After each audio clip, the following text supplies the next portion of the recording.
За сайн байцгаана уу. За цахим сургалтын маань 4-р дугаар өнөөдөр эхлэх гэж байна. Тусгай зөвшөөрөл сэдвийн хүрээнд сургалт явуулнаа. За тусгай зөвшөөрөл. За бид нар бол түрүүчийн хичээл дээр хадгалан зээлийн хоршоо үүсгэн байгуулах хуулийн этгээд болох тухай бол орсоо. За мөн нөгөө төгөөр тэр хичээлээс эхсүүлээд бид бүхэн бас хүмүүсүүдээ манай хичээлийг бүрэн дүүрэн үзэхэд зориулж бас уралдаанд асуултын тавьсан байгаа. За асуултыг шалгаруулалтыг хийхээс өмнө зарим нэгэн мэдээлэл өгье гэж бодож байна. За энэ мэдээллийг ханаас авсан бэ гэхээр дэлхийн хадгалан зээлийн хоршоодын үндэсний холбоо буюу ОХКУ гэдэг байгууллагын ОХКУ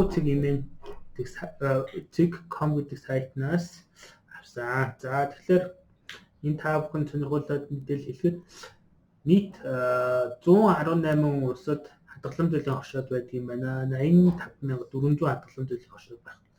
За үүнд 274 сая хүн гишүүнээр илсэн байдаг байна. За тэгээд манай юуны асуулт бол дараагийнхын слайдд байгаа. Хамгийн олон хадгалан зээлийн хоршоотой улс бол Этиопия гэдэг улс байх нь. За тэгээд хамгийн олон хүн хамрагдсан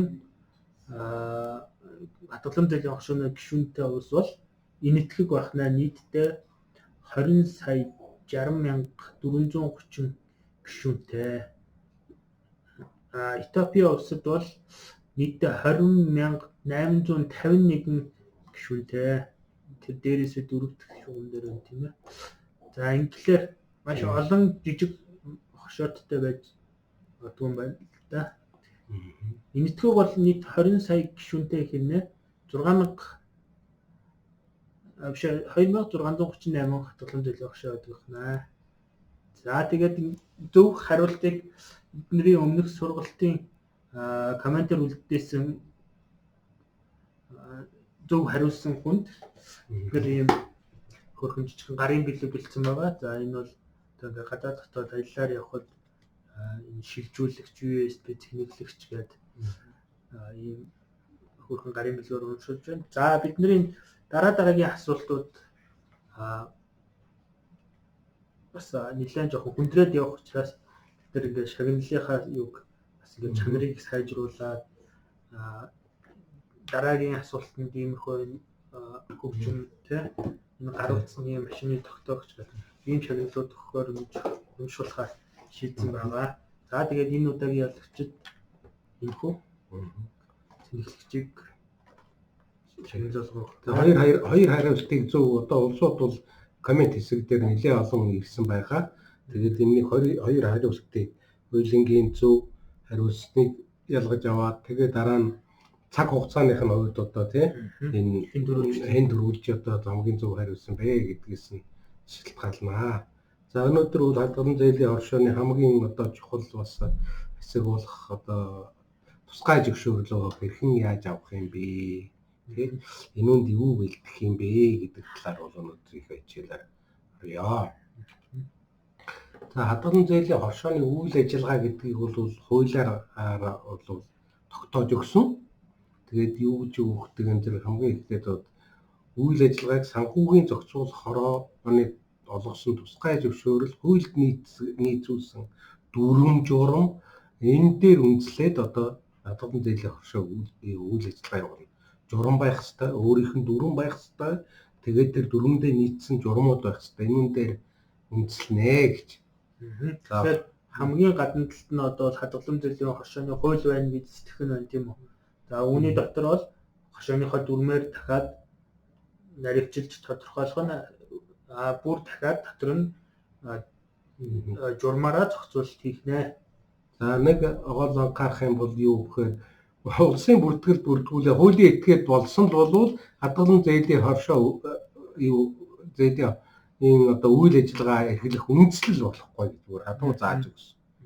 За одоо нэг хуулийн этгээд болчихлоо. Одоо ингээд болно гэж үзэх юм бол байхгүй шүү. Зөвхөн тусгай зөвшөөрөл авсны дараа л үйл ажиллагаа явуулах нь шүү. За тэгээ ер нь хадгалан зээлийн хоршоог бол хоёр янзаар тусгай юу байгуулдаг. Тодорхой хугацаагаар уу тодорхой бус хугацаагаар байгуулж болдог. За хэрвээ дөрвөндөө тодорхой хугацаа заагаагүй бол тухайн хадгалан зээлийн хоршоог бол тодорхой бус хугацаагаар байгуулагдсанд тооцож явуулдаг. За санхүүгийн зохицуулах хороо бол юу гэдэг вэ гэхээр тусгай зөвшөөрлийн үндсэн дээр эхний ээлжинд мөнгө хадгалан зээлийн үйл ажиллагаа хийх л тийм зөвшөөрлийг олгож өгдөг. За мөн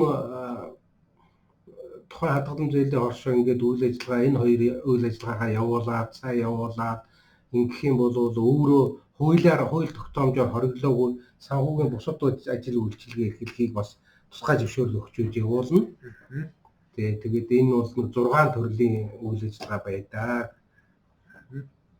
За мөн одоо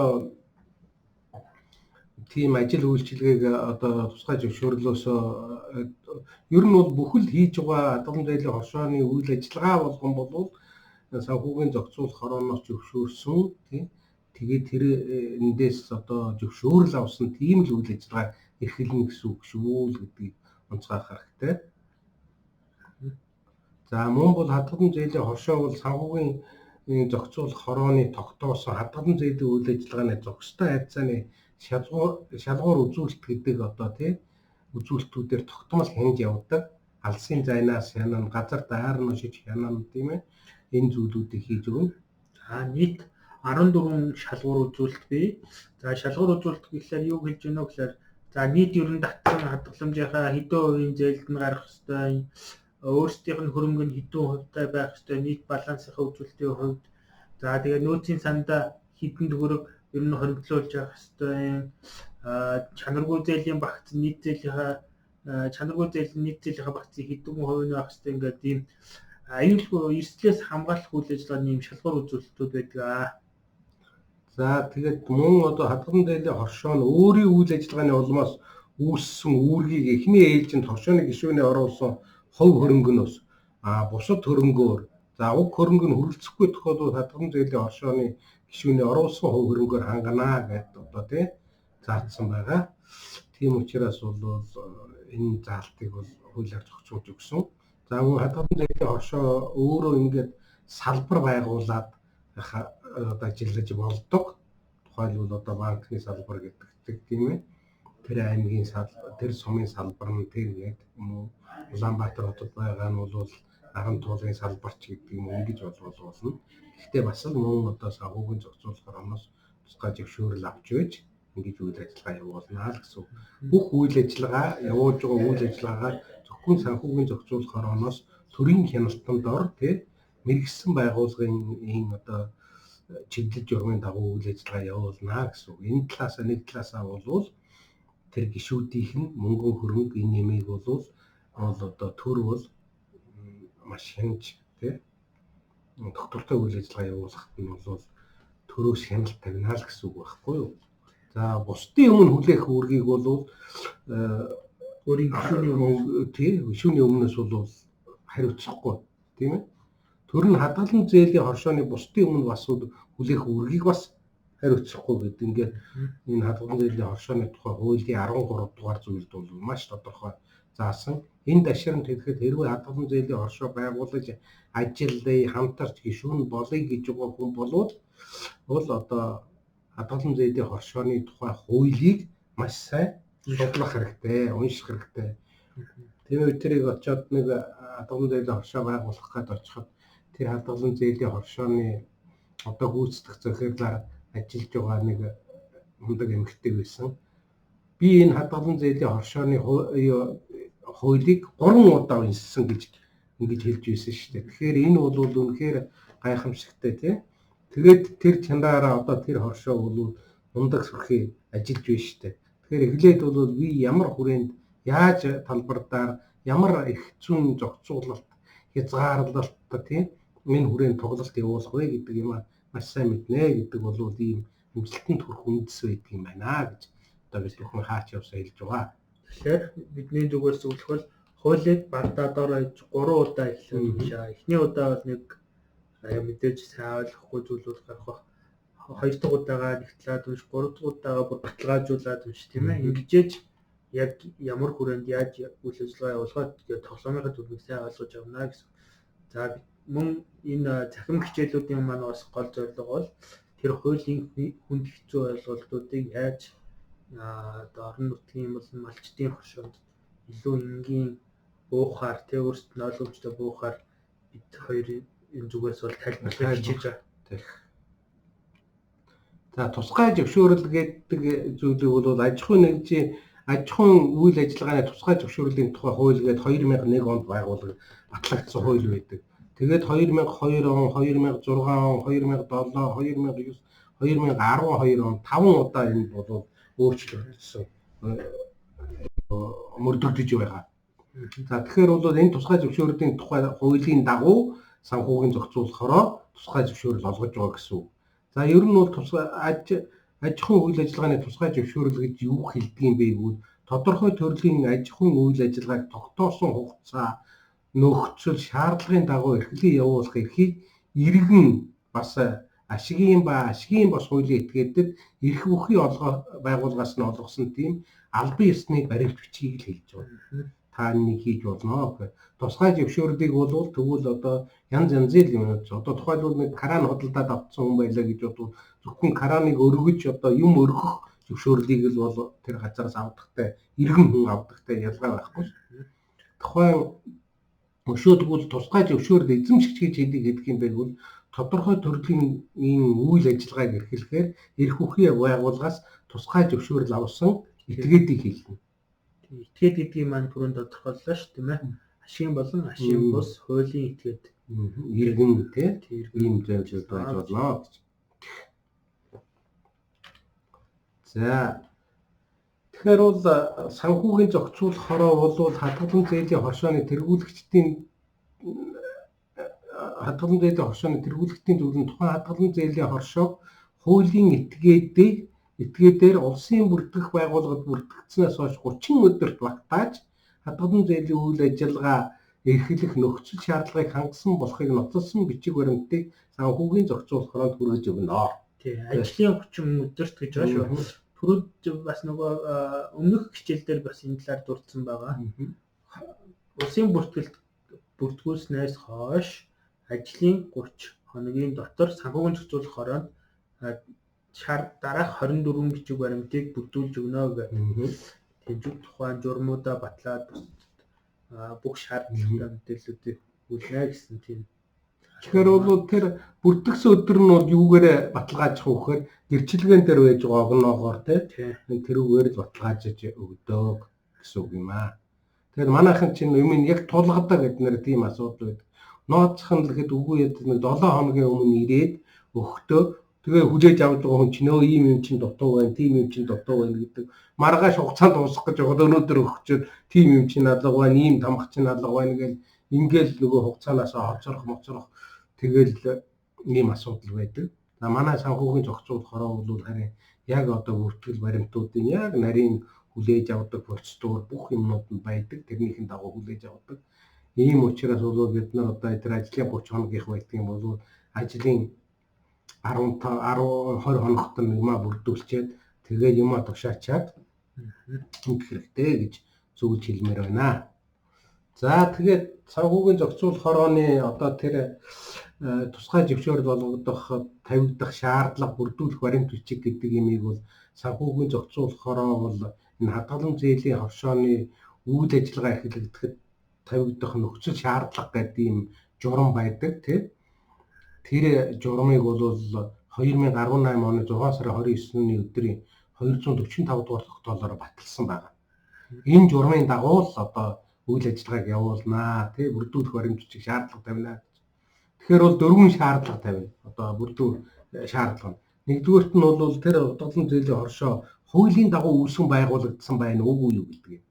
За хадгалан зээлийн хоршооны тухай хуулийн 15-ын 3, 19-ийн 1, 2, 3 энэ заасан нөхцөлийг хангаж уугүй юу? Тусгай зөвшөөрлийн тухай хуулийн 11-ийн 1-ийн 6-гийн нөхцөл шаардлагад нийцж уугүй юу? За хадгалан зээлийн хоршоо үүсгэн байгуулагчдын оруулж буй хувь хөрөнгө нь тухайн иргэн аж ахуйн нэгжийн хууль ёсны орлогоос олж өгөөгүй юу? Бий болж өгөө. Тэгээд тэр одоо энэ зүйлүүдээр бүгдийг одоо би та бүхэнд бас ингээд тайлбарлаж хэлж өгье. Тэр 13-ын 4 гэдэг заалт юу гэж байгаа юм бол энэ зөвхөн хадгаламж зээлийн хоршоол хорооноос олгосон тусгай зөвшөөрлийн үндсэн дээр мөнгөн хадгаламж зээлийн үйл ажиллагаа эхэлнэ гэсэн заалт байна. Тэгээ 15-2 гэдэг заалт нь болохоор энэ хуулийн 13-ын 4 заасан үйл ажиллагааг эрхлэхэд тавигдах нөхцөл шаардлага тэдгээр үйл ажиллагааг эрхлэх зөвшөөрлийг олгох хэрэгжилтэнд хяналт тавих тусгай зөвшөөрлийг төтгөлзүүлэх хүчингүй болгохтой холбогдсон нөхцөл шаардлагыг бол санхүүгийн зохицуул хороо тогтооно гэж. За 15-3 гэдэг заалт нь юу гэж байгаа юм бэ гэхээр хороон дараах нөхцөл шаардлагыг хангасан хадгаламж зээлийн хоршоонд одоо зөвшөөрөл болгоно. За нэгдүгээрт нь бол юу гэвэл өргөдөл түүний бүрдэл баримт бичих хууль тогтоомжийн хугацаанд шаардлагыг хангасан байх ёстой. За тухайн хадгаламж зээлийн хоршооны тэргүүлэгчид ба хяналтын зөвлөл зээлийн хороо тэдгээрийн гүйцэтгэх захиргаа ажилтны хувьд тэр хууль заасан шаардлагыг хангасан байх ёстой. Тухайлбал нэг одоо төрийн албан хаагчийг тавьдсан байдаг ч юм уу. Тэгж бол давхар ажилтаа хүнийг эднэр тавьж ийж бол болохгүй гэсэн үг байхгүй юу? Мөн бас энэ дээр чинь нэг тэргүүлэгчдийн зөвлөлд хяналтын зөвлөлд гүйцэтгэх албан байх хүмүүсийн нэг шаардлагууд байгаа шүү дээ. 5 төрлийн шаардлага байгаа. Тэрийг бас дараагийн хичээлүүдэд тусдуулна. Гэхдээ яг төвчин хэлэхэд мэрэгжлийн хүн байх хэрэгтэй эсвэл санхүү болон хуулийн чиглэлээр эсвэл нөгөө хоршооны чиглэлээр үйл явж байгаа туршлагатай хэрэгтэй тийм. өөр юм давхар ажил эрхэлдэггүй нөгөө ижил чиглэлийн давхар гишүүн биш гэл ийм нөхцөл шаардлагууд бий. Тэг үйл ажиллагааны нөгөө нэг 3 жилийн төлөвлөгөө бизнес төлөвлөгөө нь бодиттой юм уу? Үйл ажиллагаанд учирч болох эрсдлээ яаж хамгаалахыг тэнд дуусгасан бий гэдэг юм тийм ээ. Тэгээд ингээд нөхцөл шаардлагыг хангасан байх хэрэгтэй. Тэгээ мөн 19-1 гэдэг нь болохоор уг хадгалан зээлийн хоршоо нь 20-оос доош өгөх шүүнтэй. 19 байж болохгүй шүү гэсэн үг байхгүй. Мөн энэ хууль түүнд нийцэж баталсан хадгалан зээлийн дүрмээр тогтоосон шаардлагыг хангасан эрх зүйн чадамж бүхий Монгол улсын иргэн хуулийн этгээд хоршооны гишүүнээр элсэж болно. Хадгалан зээлийн хоршоо бол иргэн хүн байж болно. Нөгөөх нь бол бас хуулийн этгээд байж болно. Компани байж болно. Гэхдээ тэр нийт гишүүдийнх нь 10%-аас нь хэтэрч болохгүй. Одоо тухайлбал 100 гишүүнтэй хоршоо байвал 10 хүртэл нь хуулийн этгээд байж болно гэсэн үг. Энэ бус дэр нь бол иргэн байж болно гэсэн үг тийм ээ. Тэгээд энэ дээр бас нэг зүйл тодтоод хэлэхэд яагаад энэ санхүүгийн зохицуулах хороо ийм өндөр шаардлага тавьдаг вэ гэхлээр энэ бол нэгт мэрэгжлийн санхүүгийн байгууллага гэсэн. Хоёрт энэ чинь бас олон хүн алстай гишүүнээр хэлсээд олон хүн хадгаламж мөнгөө байршуулна. Тэр хадгалан иргэний мөнгө хөрөнгийг аль болох аюулгүй эрсдэлгүй байх хариуцлагыг бол санхүүгийн зохицуулах хороо хяналт тавьж хэрэгжүүлж байгаа. Тийм. Одоо бол сумдуудаас одоо тухайлбал та бүхэн мэдэж байгаа шүү дээ. Баян Улгийн аймгийн Цингэл сум гэхэд биш дээ 2 том хадгалан зээлийн хоршоо байгаа шүү дээ. Тэрэнд бол хоёулаа 2000 гаруй гишүүнтэй байж байгаа. Тэгээд ингэхээр чинь 5000 гаруй гишүүн гэсэн үг. Тэгэхээр тэр тухайн сум бол цаана 89000 хүнтэй гэж үзэх юм бол хүүхдийг хасчих юм бол бараг л сумаараа тэрний гишүүн гэсэн үг байх нь байсан. За мөн нөгөөтэйгөр хадгалан зээлийн хоршоо бол нэг 3 тэр нөхцөлийг л 3 нөхцөлийн аль нэгийг хангаж байгуулах хэрэгтэй. За нэгдүгээрх нөхцөл нь юу гэвэл ажил мэргэжил нэгтэй байгуулгын ажилчид буюу эсвэл аль нэг одоо нэгийн одоо тий ажил дүүрэг ч юм уу худалдааны төвдөж ч юм уу ажилтдаг тийм улсууд байгуулж болно.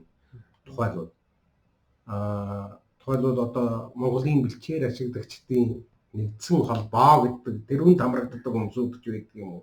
Үгүй бол нэг наран туул худалдааны төвд өөр ажилдаг ч гэдэг юм уу. Ийм нэг нөхцөл байж болно. Одоо номин бол одоо ажилчдын бас нэг хошоотой маш олон гишүүнтэй бас том хошоод нэгд орж идэг. Тийм байгууллага дотор ингээ ажилчид нэгдээд нэг хошоо байгуулж болно тийм ээ.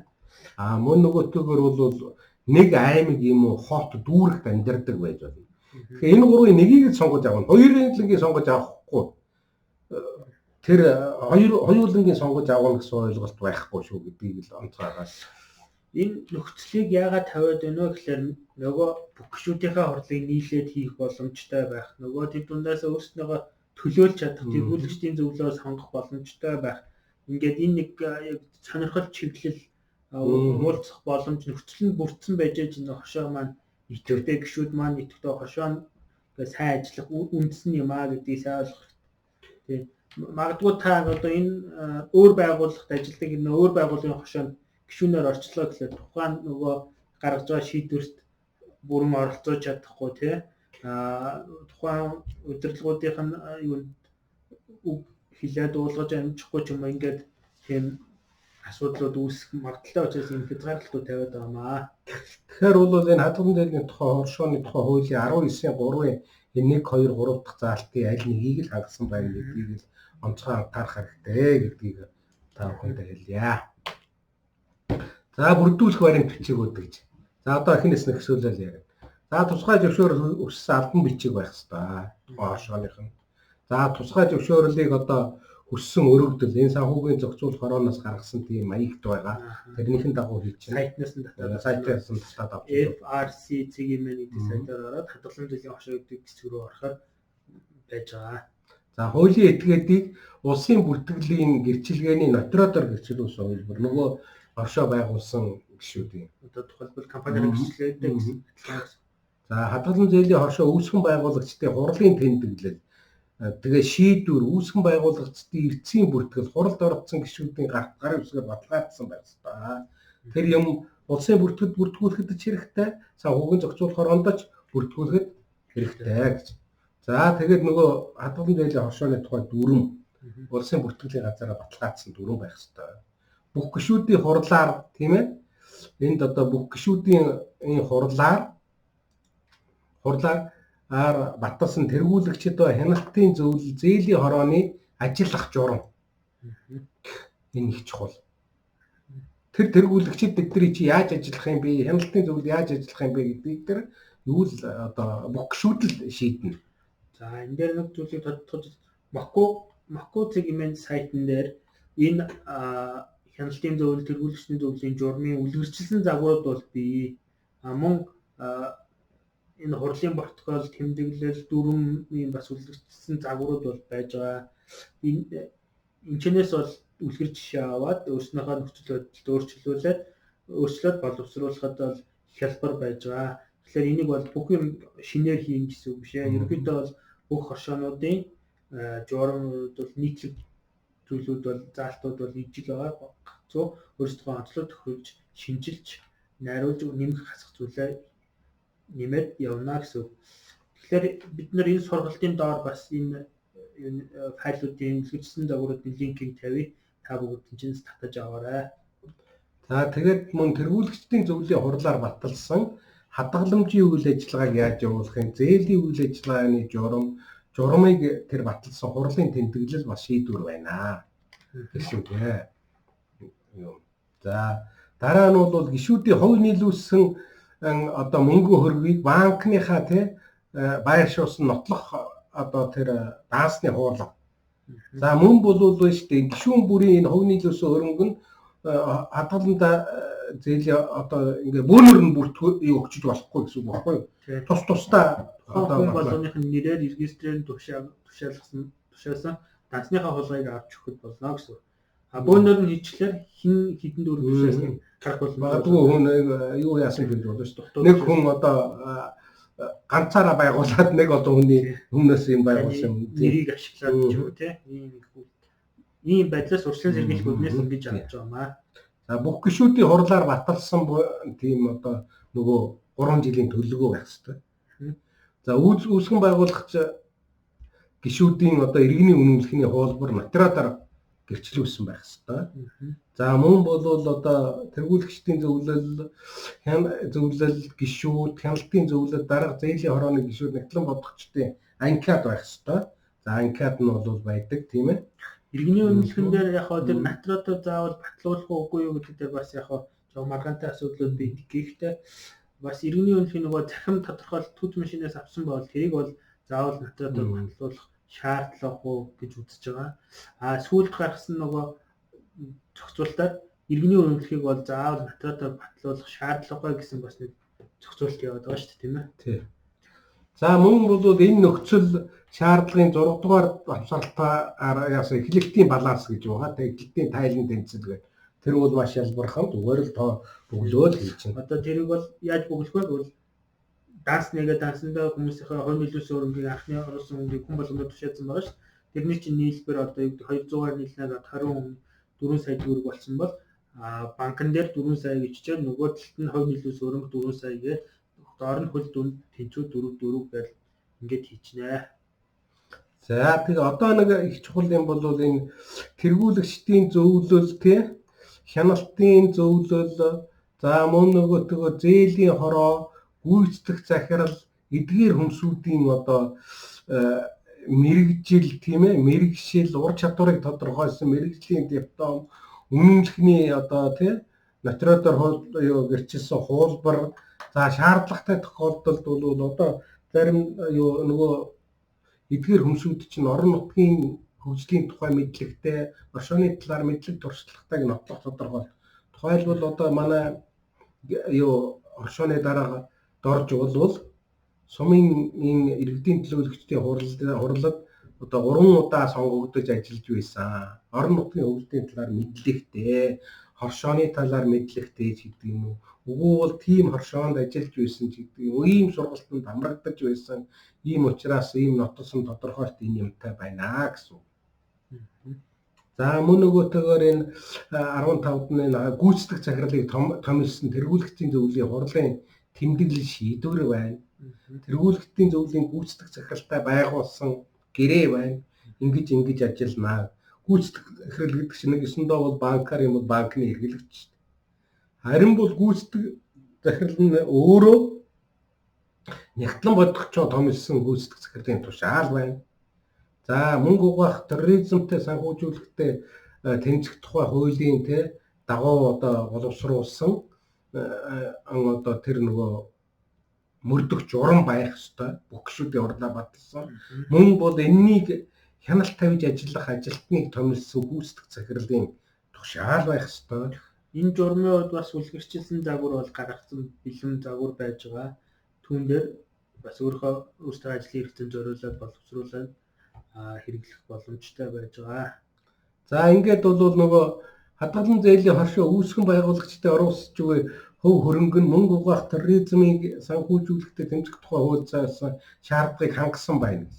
Хууль ёсныхоо их усүрээс олсон болохыг нотолсон баримт бичиг байна. За одоо энэ юм бол улсууд их өвдөн үзэд дургуутдаг. Гэвч бол хууль бол ямар байна тэрний дагуу бид нар яа.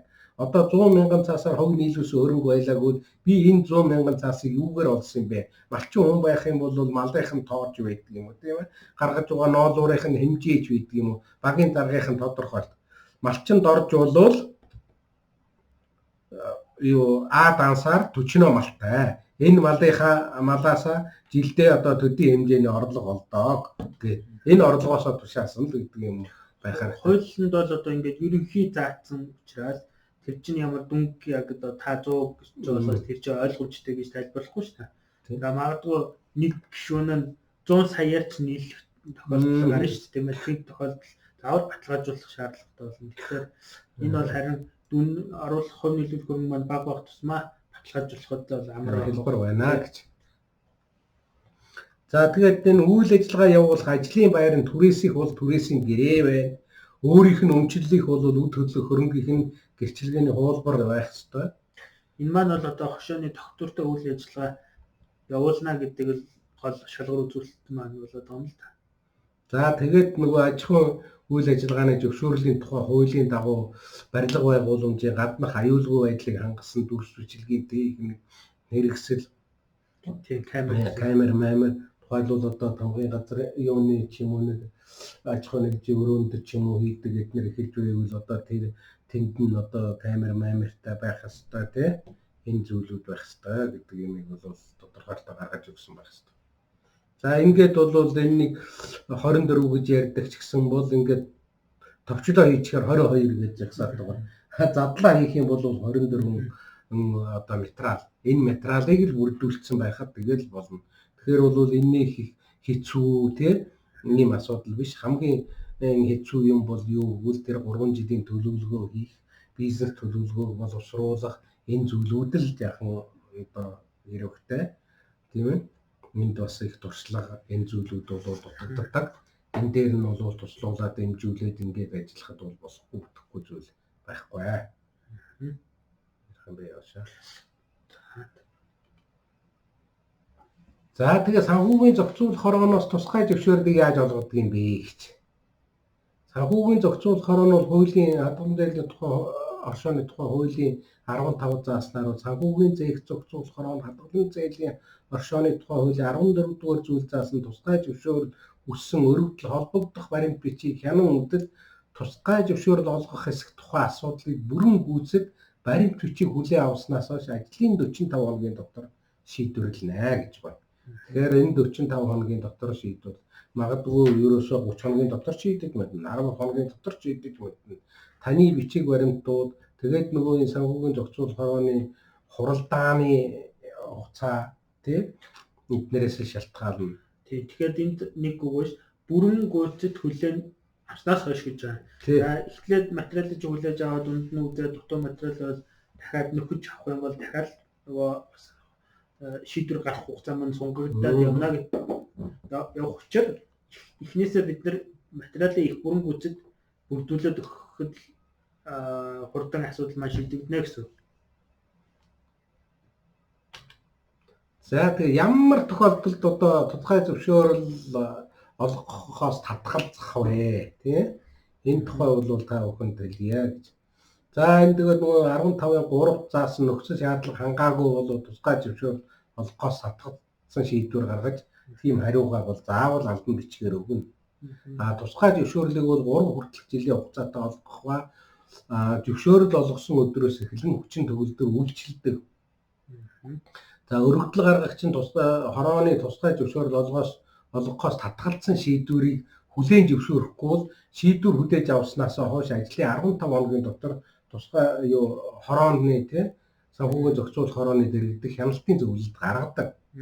За хэрвээ одоо хорооноос тусгай зөвшөөрөл олгохоос одоо татгалзсан шийдвэр тэр нөгөө 15-ын 6 заасан тийм хугацаанд гомдол гаргаагүй, гомдол гаргах хугацаа нь өнгөрсөн эсвэл уг гомдлыг шийдвэр хүлээн авснаас хойш ажлын 15 өдрийн дотор дахин тусгай зөвшөөрөл олгох тухай өргөдөл гаргаагүй бол одоо санхүүгийн зохицуулах хороо нь тухайн хадгалан зээлийн хоршоог татан буулгах эсвэл хуулийн этгээдийн улсын бүртгэлд өөрчлөлт оруулах тухай мэдээллийг тухайн хадгалан зээлийн хоршоонд мэдээллийг бол улсын бүртгэлийн газарт эрх үхий газарт энэ санхүүгийн зохицуулах хороо хөрвүүлнэ.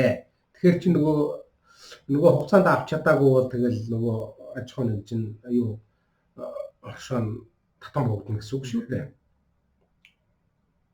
За хадгалан зээлийн хоршоог хуулийн этгээдийн улсын бүртгэл бүртгүүлснээс хойш энэ хуулийн 14-ийн 1-д заасан хугацаанд хүндэтгэн үзэх шалтгаангүйгээр тусгай зөвшөөрөл үүсгэх тухай өргөдөл гаргаагүй эсвэл уг хугацаанд тухайн хадгалан зээлийн хоршооны эрх үхий этгээд хуулийн этгээдийн улсын бүртгэлд өөрчлөлт оруулах тухай хүсэлт гаргаагүй нь тухайн хадгалан зээлийн хоршоог шүүх татан буулгах үндэслэл нь болно. Шүүх татан буулгах. За мөн хорооноос ингээд тусгай зөвшөөрөл олгосноос хойш 1 жилийн хугацаанд тусгай зөвшөөрөл олгогдсон үйл ажиллагаагаа эрхлээгүй. Одоо ингээд тусгай зөвшөөрөл авчаад нөгөө хадгалан зээлийн үйл ажиллагаа явуулаагүй. Эсвэл эрхэлсэн боловч үйл ажиллагаа 1 жилийн хугацаанд тасалдаг хадгалан зээлийн хоршооны үйл тасалдсан бол тэр хороо болон хүчингүй болгож болно. Хэдий 3 жилээр өгсөн ч гэсэн үү. Тэгээд энэ чинь санхүүгийн зохицуулах хороонд хоршоо маань улирал болгон тайлан явуулдаг. Тэгэхээр 4 удаа тайлан. Тэгэхээр тайлангаа ирүүлэхгүй байна л гэдэг чинь үйл ажиллагаа тасалж байгаа ихний шинжтэй юм гэсэн үг тийм ээ. Тэгээ тусгай зөвшөөрөл нь хүчингүй болсноос хойш 3 сарын дотор тусгай зөвшөөрөл одоо авахаар хороонд дахиж хандаагүй эсвэл хандсан боловч хороо тусгай зөвшөөрөл олгохоос татгалцсан бол уг хадгалан зээлийн хорооны хүсэлтээр шүүх татан болгоно. ийм хуулийн заалтыг бол энэ хадгалан зээлийн тухай оршооны тухай хуулийн 15 дугаар зүйлд маш нарийн заагаад өгч гэсэн. Тэгэл энийг үг үсэггүй л маш нарийн тодорхой та бүхэн одоо уншиж судлаж ингэх нь бол та бүхний одоо хамгийн чухал зүйл юм аа. Бид нар бол тийм ээ яаж явах уу гэдэг хүрээгээ хуулийн хүрээнд ямар байх уу гэдгийг сайн мэдэж ивэл илүү их амжилтанд хүрэх юм аа гэж бодож байна. За өнөөдрийн хичээл маань ингээд ерөнхийдөө бид хоёрын зүгээс өгөх мэдээллүүд бол ингээд таймлаг хэлэхэд юм хөө. За бид хичээлийн төгсгөл дараагийн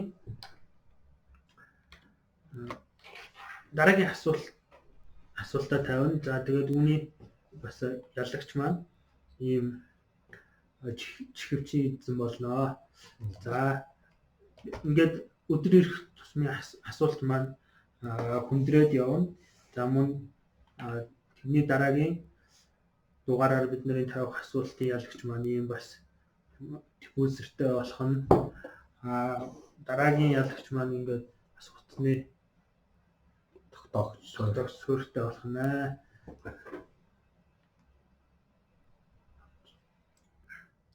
За тэгэхээр асуултыг манай Тэлмэн тавина. За энэ удаагийн асуулт маань АКУ буюу Азийн хадгалан зээлийн орчуудын холбоотой асуулт байна. За АКУ хэдэн төрлийн гишүүнчлэлтэй вэ? Мөн хэдэн улс энгийн гишүүнд хамаардаг вэ гэсэн асуулт тавьж байна. За тэгээд асуултынхаа хариултыг энэ лайвын доор комментээр үлдээгээрэй. Мөн зөв хариулсан